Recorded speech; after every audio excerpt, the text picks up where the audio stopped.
In the serene gardens of Norveil Castle, Prince Laos wandered, seeking solace from the burdens of his princely duties.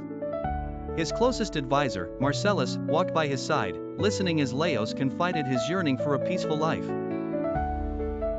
"Freedom is sweet, Marcellus," Laos mused, "but responsibility binds me stronger than any chain."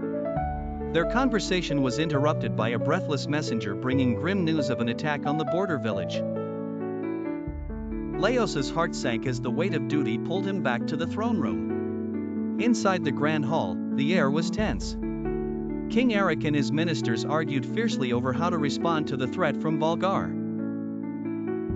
The advisors clamored for war, but Laos, calm and contemplative, urged caution. "A strategic approach, not force, will assure our victory," he reasoned. Determined to understand the enemy, Laos resolved to investigate the attack himself. Arriving at the ravaged village, Laos surveyed the destruction wrought by Volgar's forces. Among the debris, he found terrified villagers who testified that ancient magic, not simple soldiers, had assailed them.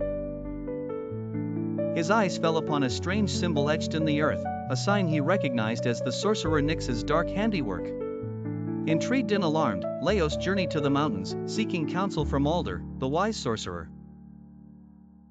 Aldir enlightened him on the eternal shadows and Nyx's ambition to unleash them. "Only you," Aldir proclaimed, "with your royal blood and ancestral magic, can stop him." Laos hesitated, conflict writ on his face. He understood he must accept his destiny. With resolve, Laos ventured into the foreboding forest with his trusted band of warriors. Shadows loomed as dark creatures sprung in ambush. Displaying mastery and courage, Laos led his troops to triumph. Nyx himself appeared, casting disdainful taunts and challenging Laos to a duel of sorcery. Emerging victorious, Laos unearthed formidable dark powers within himself. Heritage from his storied ancestors. The bearer of these powers, he stood at a crossroads of identity. Aldir urged acceptance, gifting him a weapon capable of vanquishing the shadows. Returning to Norveil, Laos met Volgar's army at the city gates.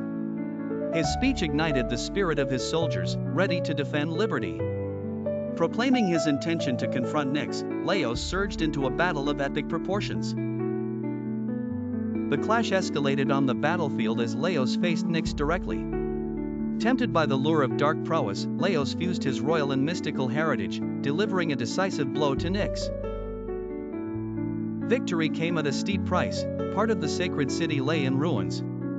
The battle's conclusion found Laos amid the smoldering remnants of Norveil Castle, guilt-racked by the destruction. He contemplated leaving the throne, yet realized his responsibility as king. He committed to rebuilding, mindful of the future. At dusk, Laos stood on the castle balcony, the sunset painting the sky in hues of hope. He reflected on the challenges that lay ahead, accepting the throne not just as duty but as a calling to carve a steadfast future for the kingdom of Norveil.